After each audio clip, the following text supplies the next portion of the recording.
Hello, welcome to Code Rhetoric with Tam Talk. In today's segment, we will focus on hypertension as it relates to transient, controlled, uncontrolled, and crisis. This guideline is located in the diseases of the circulatory system, which are located in Section 1 or Section I under Chapter 9.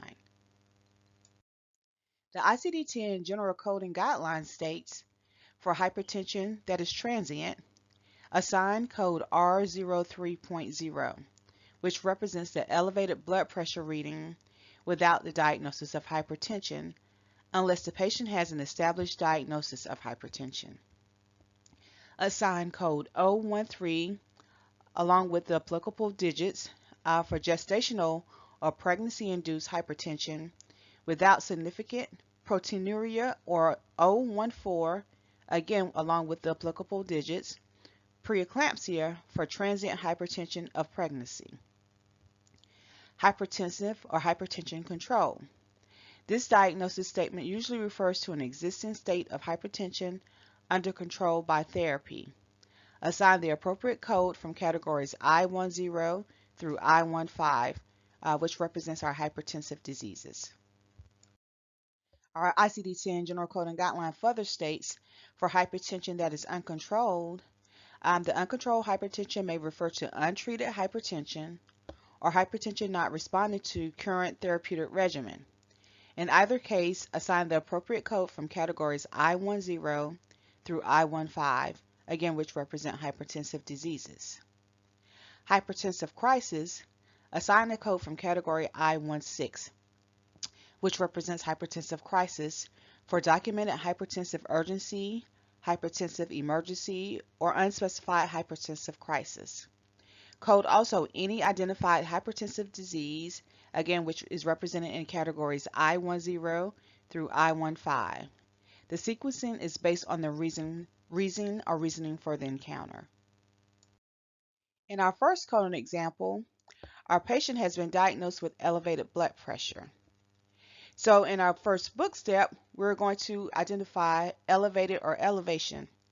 And the reason for this is because we want to identify the issue that the patient or our patient is experiencing with their blood pressure. So in this case, they're experiencing an elevated blood pressure. So once we locate elevated, we're to drill down to blood pressure. Our ICD-10-CM code should be R03.0. The rationale is the patient presented with elevated blood pressure. However, the patient wasn't diagnosed with hypertension. Therefore, the coder should assign ICD-10 code R03.0, which represents a sign or symptom of the elevated blood pressure, instead of I10, which represents hypertension.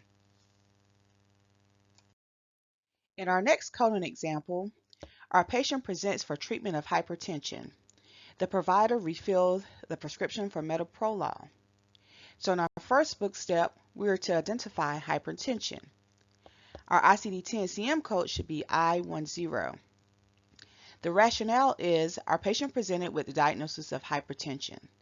And per coding guidelines, we are to assign an additional ICD-10 code to identify the type of hypertension. So based upon our patient's diagnosis, the coder should only assign primary code I10, again which represents hypertension. Therefore, an additional code is not required, but we want to make sure that we are coding our diagnosis to the highest specificity. So we have here in our coding example number 3, our patient presented for treatment of hypertensive emergency and hypertension. The patient received treatment to stabilize his blood pressure. So in our first book step, we're going to identify hypertension, and then we're going to drill down to emergency. And our ICD-10-CM code should be I16.1. In our second book step, we're going to locate hypertension, and our ICD-10 code is I10.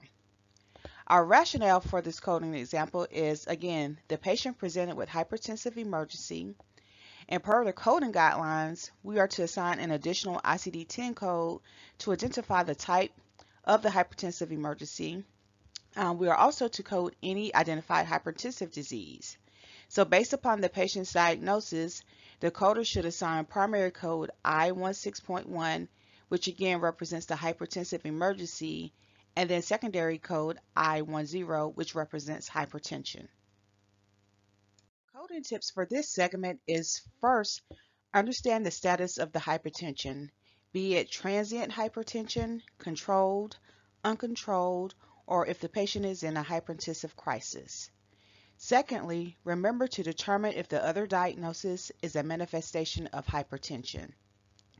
Thirdly, always pay attention to the ICD-10-CM coding guidelines as well as the additional and/or inclusion notes located in the tabular list.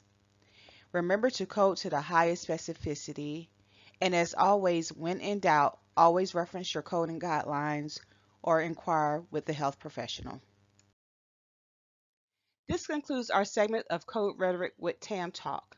To learn more, please subscribe to our YouTube channel at Abraham Medical Coding Coach Abraham, or visit our website at www.abrahammedicalcodingcoachllc.com, and be sure to follow us on Facebook, LinkedIn, and Instagram. Thank you.